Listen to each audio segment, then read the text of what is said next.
तामिळनाडूचे मुख्यमंत्री विजय थलपती यांच्या सरकारनं विद्यार्थी आणि तरुणांना डावे पक्ष तसेच कॉक्रोच जनता पार्टीच्या आंदोलनात सहभागी होण्यापासून रोखणारा कथित वादग्रस्त आदेश अखेर मागे घेतलाय।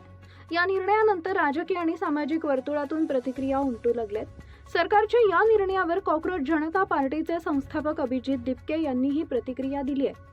विद्यार्थी आणि तरुणांच्या आंदोलनातील सहभागावर निर्बंध आणण्याच्या निर्णयावर त्यांनी आपली भूमिका मांडली आहे। आंदोलनाचा अधिकार, विद्यार्थ्यांचे प्रश्न आणि सरकारची भूमिका यावरून यापूर्वीही दिपके यांनी आक्रमक भूमिका घेतली आहे।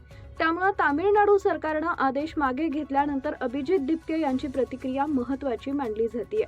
सरकारनं हा आदेश नेमक्या कोणत्या कारणामुळे काढला होता आणि तो मागे घेण्याची वेळ का आली याबाबतही आता चर्चा सुरू झाली आहे। दरम्यान आदेश मागे घेतल्यानंतर विद्यार्थी आणि तरुणांना आंदोलनात सहभागी होण्याचा मार्ग मोकळा झालाय। या निर्णयाकडे आगामी काळातील विद्यार्थी आंदोलनाच्या दृष्टीनेही पाहिलं जात आहे। सरकारच्या निर्णयावर विरोधक आणि आंदोलनकर्त्यांकडून आणखी प्रतिक्रिया येण्याची शक्यता आहे। Subscribe now and press the bell icon. Never miss an update.